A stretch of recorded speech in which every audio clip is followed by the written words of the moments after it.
Hey guys, it's Isaiah here, and today we're taking a look at Mega Construx Halo Heroes Series 14. Now this series came out in 2021, and each of these figures sell individually for a price of $4.99.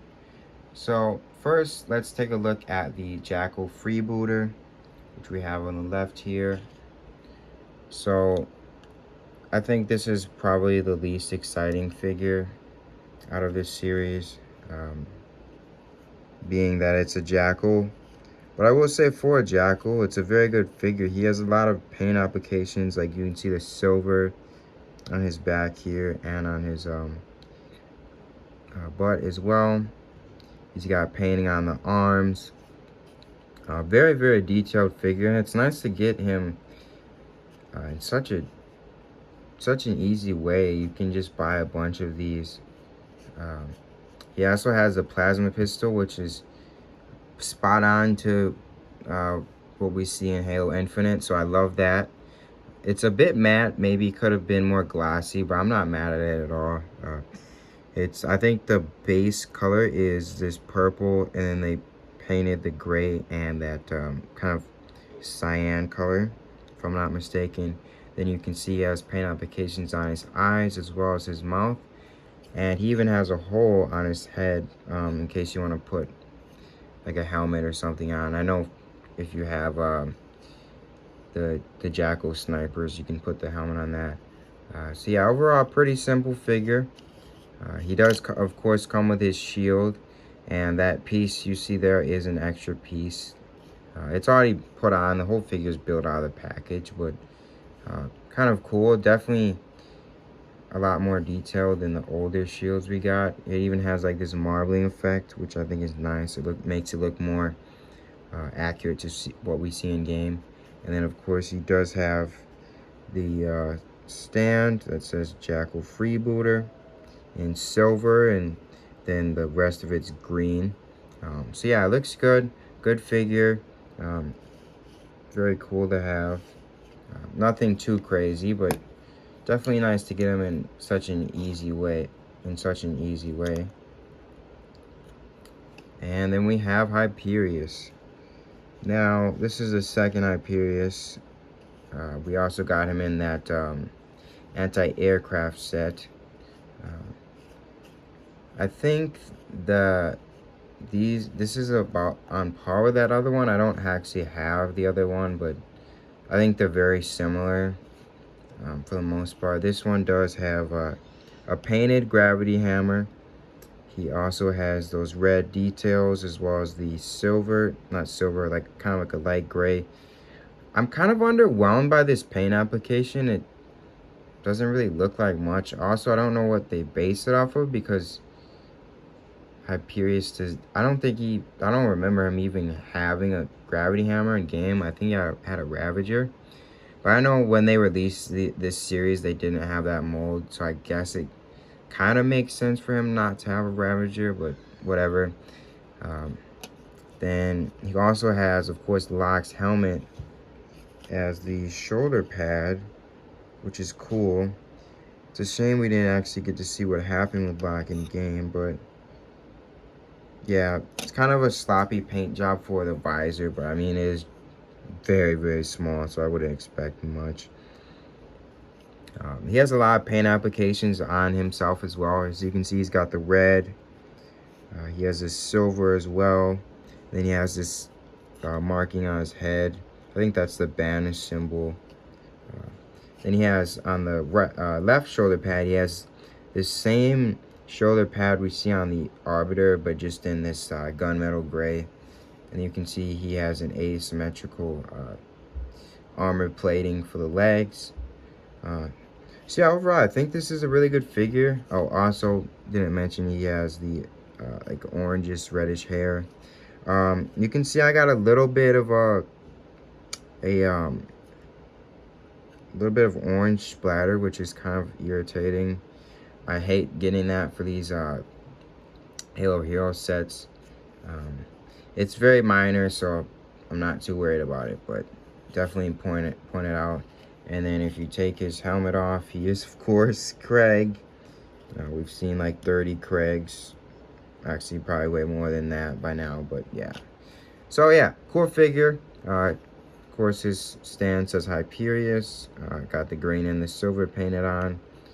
Um, yeah, so a cool figure. Got the jetpack, and yeah, I'll actually take that off just so you guys can see. Yeah, nothing, no prints on the back, but that's fine because you don't really see that. Yeah, overall, good figure. If you have the other Hyperius, I wouldn't even bother picking this guy up. But if you don't have him, this is a great, cheap and easy way to get him. And now we have another Master Chief. I know we've gotten a lot of Master Chiefs, so I know most people are kind of tired of them. I don't mind getting a bunch of different Master Chiefs.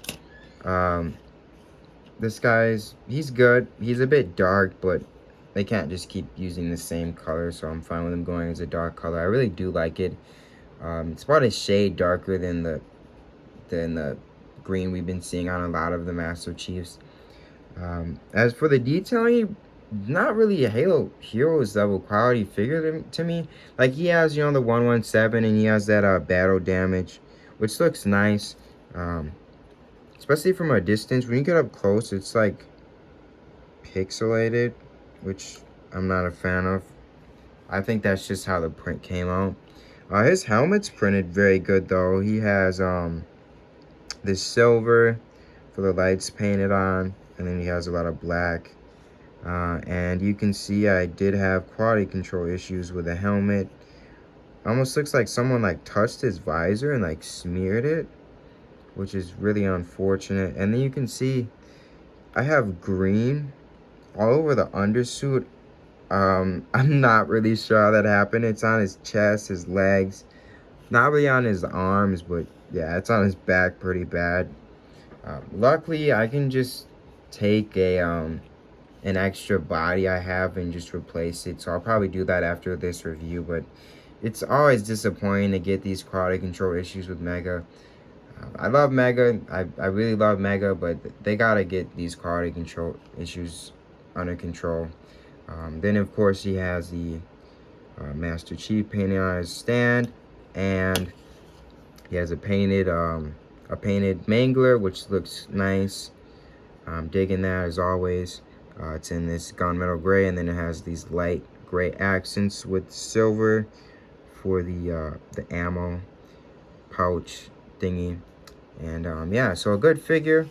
One last thing, let me compare him to a couple of the other Chiefs I have. So first, this guy is the Chief we get in the Pelican Inbound set, which I do have to review. I will get that done eventually.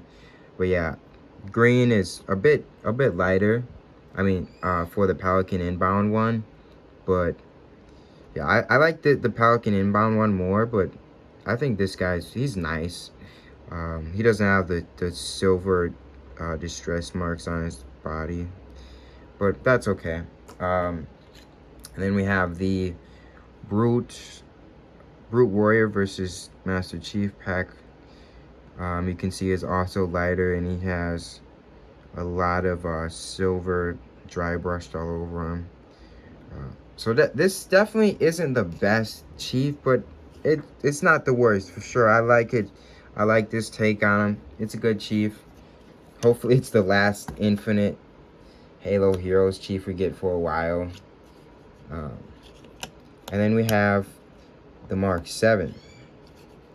Sorry about my little sister screaming in the background. Anyways, so this guy is in purple. This is actually my first Mark 7. And I think this is definitely a good first Mark 7.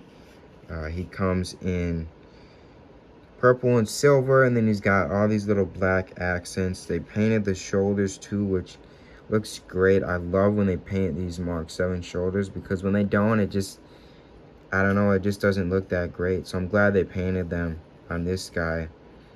No paints on the back. That's fine.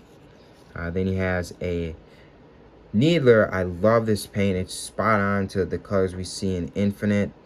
It's got this purple, and then the base color is this silver, and then he has the needles painted in pink, which looks great. I'm loving this figure. Awesome. No complaints with him at all.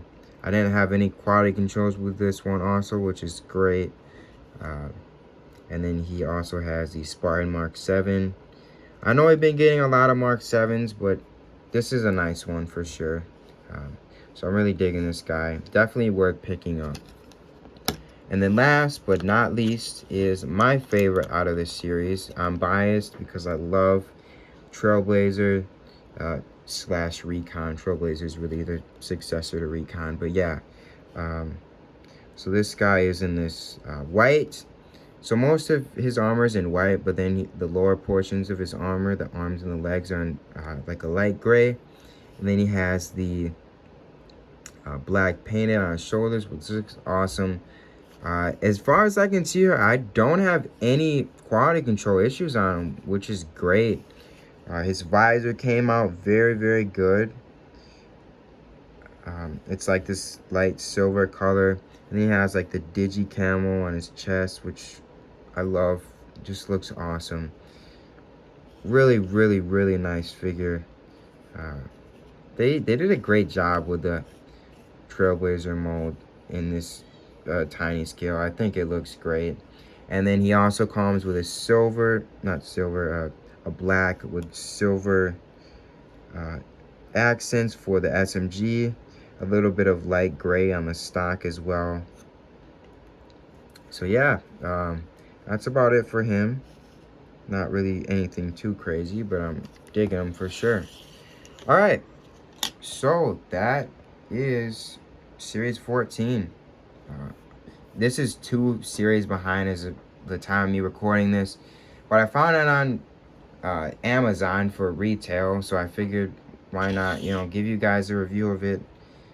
Honestly, if you guys haven't picked this series up, I definitely would. You can still find it on Target.